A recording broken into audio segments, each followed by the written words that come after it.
نحمدہ ونصلی علی رسولہ الکریم۔ بڑے افسوس سے کہنا پڑتا ہے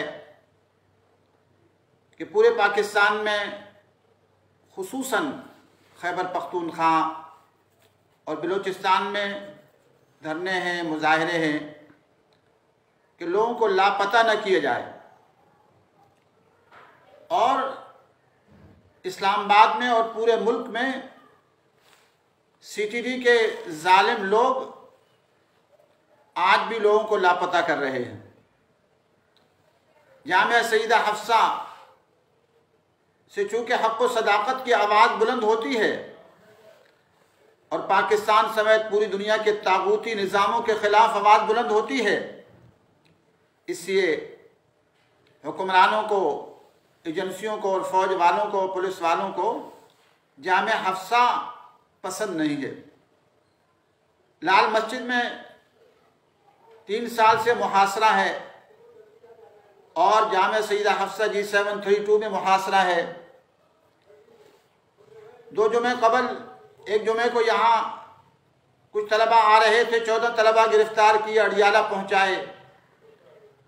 پھر ایک جمعے کو 22 طلبہ اور دیگر لوگوں کو اڈیالہ پہنچا دیا۔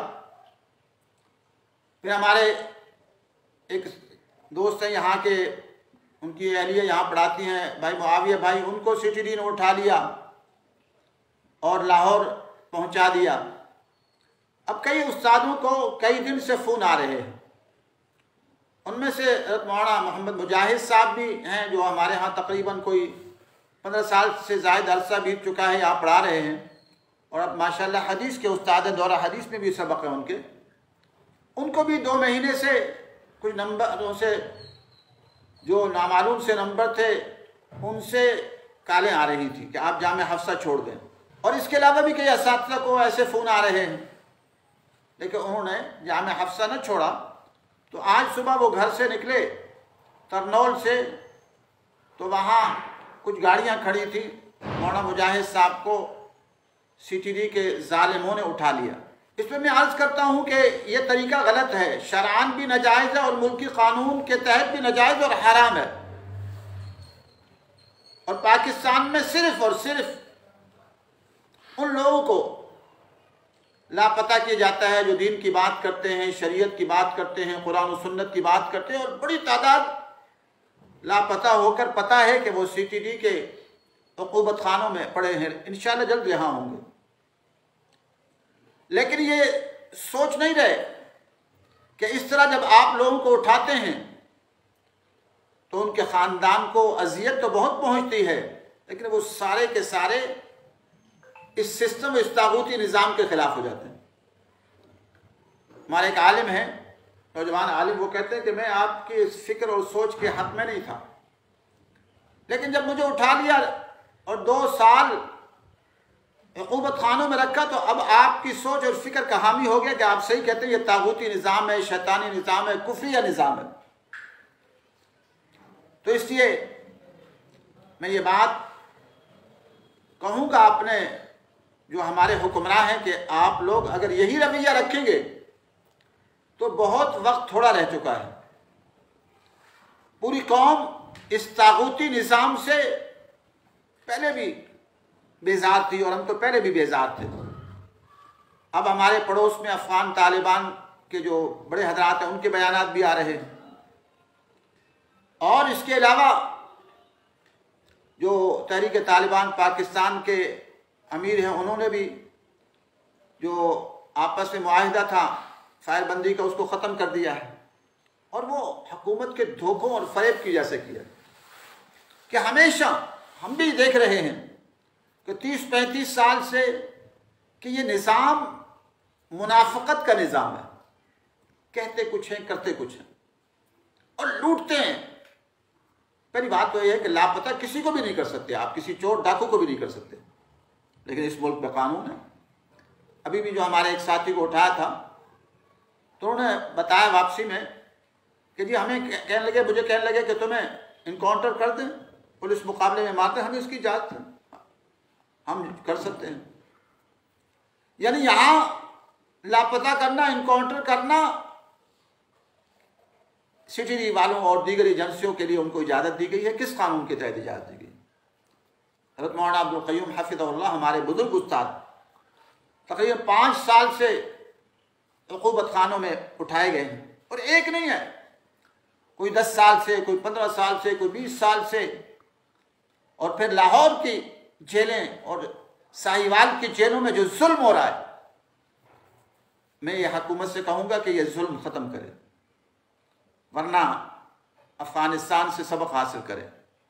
اگر افغانستان میں 50 ملک اور افغانستان کی آرمی، پولیس اور ایجنسیاں مل کر اور پاکستان کے فوج اور ایجنسیوں کا تعاون کے ساتھ بھی وہ کامیاب نہیں ہو سکے، یہ امریکہ والے اور الحمدللہ مجاہدین اور طالبان کو اللہ نے کامیابی دی، تو انشاءاللہ ان قریب وقت آ رہا ہے کہ یہاں بھی طالبان کی اور حکومت ہوگی اور مجاہدین کی حکومت ہوگی۔ اگر آپ پاکستانی طالبان سے نالا ہیں تو افغانی طالبان کے ساتھ معاہدہ کر کے انہیں حکومت حوالے کرتے ہیں۔ اسلام میں تو کوئی یہ سرحدیں نہیں ہوتی، آپ ان کو اچھا سمجھتے ہیں۔ ہوتا کیا ہے کہ کل تک افغان طالبان دہشت گرد تھے، جب بھی افغان طالبان شہید ہوتے رہے، ہماری کبھی میڈیا نے نہیں کہا کہ وہ لوگ شہید ہو گئے، ہلاک کہا۔ آج طالبان چونکہ حکومت میں آ گئے ہیں تو ہمارا یہ منافقت کا نظام چڑھتے سورج کی پوجا کرتا ہے، اس لیے اب ان کو اہمیت دیتا ہے۔ تو اس لیے میں یہ عرض کروں گا کہ اب پاکستان 75 سال سے جمہوریت کا دھوکہ چل رہا ہے اور اس طاغوتی نظام کا دھوکہ چل رہا ہے، اور دینی جماعتیں بھی اس دھوکے میں آئی ہوئی ہیں۔ اب اس دھوکے سے ہمیں نکلنا ہوگا، اور اس طاغوتی نظام کے خلاف میں تو جہاد کو فرض سمجھتا ہوں۔ ہمارے ہاں سے تو پہلے بھی فتویٰ لال مسجد سے جاری ہوا تھا سن 2003 میں کہ اس طاغوتی نظام کے خلاف جہاد فرض ہے، اور آج بھی میں سمجھتا ہوں یہ کفریہ نظام ہے، یہ طاغوتی نظام ہے، اور لاپتہ کی جاتے ہیں اہل دین۔ اور آج بھی ہم خود بلوچ ہیں، اور بلوچوں کے علاقے چاہے بلوچستان ہو یا رجحان کے علاقے ہوں، وہاں آج بھی اکثر علاقوں میں سڑکیں نہیں ہیں، بجلی نہیں ہے، گیس نہیں ہے، اور اگر کوئی آواز بلند کرے اپنے حق کے لیے تو اس کو لاپتہ کر دیا جاتا ہے، اور اگر شریعت کے لیے آواز بلند کرے تو وہ تو سب سے پہلے لاپتہ کیا جاتا ہے۔ لاپتہ کرنا شرعاً جائز نہیں ہے، حرام ہے، اور اگر کرنا ہی ہے تو پھر ان لوگوں کو لاپتہ کرو جو ملک کو لوٹنے والے ہیں۔ نواز شریف کو کیوں نہیں لاپتہ کرتے؟ زرداری کو کیوں نہیں کرتے؟ بلاول کو کیوں نہیں کرتے؟ جو اربوں کھربوں لوٹ کے جو ہے وہ دوبارہ لوٹنے کی تیاری کر رہے ہیں۔ تو اس لیے میرا مطالبہ ہے کہ پاکستان میں قرآن و سنت کو نافذ کیا جائے، اور بے حیائی، فحاشی اور عریانی کا خاتمہ کیا جائے۔ پاکستانی عدالتوں میں قرآن و سنت کے مطابق فیصلوں کی ترتیب بنائی جائے۔ ہمارے یہ جج حضرات بھی رہیں، کوئی اشکال نہیں، اور ان کے ساتھ علماء کو بھی بٹھایا جائے، بلکہ علماء کو قاضی بنایا جائے، اور ساری ترتیب قرآن و سنت کی روشنی میں کی جائے۔ بعض لوگ کہتے ہیں کہ آپ کے ہاں قانون تیار نہیں ہے۔ یہ قانون تو تیار ہے، 80% مسائل قرآن و سنت کے اندر موجود ہیں، اور باقی جو مسائل ہیں اس کے لیے فقہ کی کتابیں موجود ہیں، بڑی بڑی، شامی ہے، عالمگیری ہے، بدائع ثنائے ہے، اور بہت ساری کتابیں ہیں۔ اگر فقہ حنفی میں وہ مسئلہ نہ ہو تو فقہ شافعی میں، فقہ مالکی، حنبلی کی کتابیں موجود ہیں، اور جتنا مرتب اور جتنا منظم قوانین کی ترتیب قرآن و سنت کے اندر ہے، اور پھر قرآن و سنت سے مرتب شدہ فقہ کے اندر ہے، انگریزوں کا نظام اس تک پہنچ ہی نہیں سکتا۔ اخلاقیات سے عاری ہے، دجل، دھوکہ، فریب ہمارے اس قانون کا حصہ ہے، اور آج بدامنی انتہا کو پہنچ چکی ہے۔ بچی 3 سالہ بچی کے ساتھ زیادتی ہو رہی ہے، اور ہمارا میڈیا فحاشی اور عریانی کو پھیلا رہا ہے، ہمارے سکول اور کالج میں ڈانس ہو رہے ہیں۔ علماء امت سے خدا را اپیل ہے کہ قیامت کے دن اللہ تعالیٰ کو کیا جواب دیں گے؟ ہم سب اپنے اندر جذبہ جہاد بیدار کریں اور شوق شہادت بسائیں، نہ تو گرفتاری سے ڈریں، نہ لاپتہ ہونے سے ڈریں، نہ شہادت سے ڈریں۔ یہ ہمارا حصہ ہے زندگی میں۔ حضرت یوسف علیہ السلام بھی تو لاپتہ ہوئے تھے، پھر اللہ نے کیسے ان کو عروج عطا فرمایا؟ وہ لاپتہ رہے، لیکن اللہ تبارک و تعالیٰ بعض اوقات عروج دینے کے لیے آزمائش میں ڈالتا ہے۔ آج افغانستان میں دیکھیں جو لوگ لاپتہ رہے الحمدللہ آج وہ بڑے بڑے عہدوں پر وزارتوں پر موجود ہیں۔ اللہ تبارک و تعالیٰ کے ہاں تو کوئی لاپتہ نہیں ہوتا، اللہ ایک ایک ذرے کا ہمیں اجر عطا فرمائے گا۔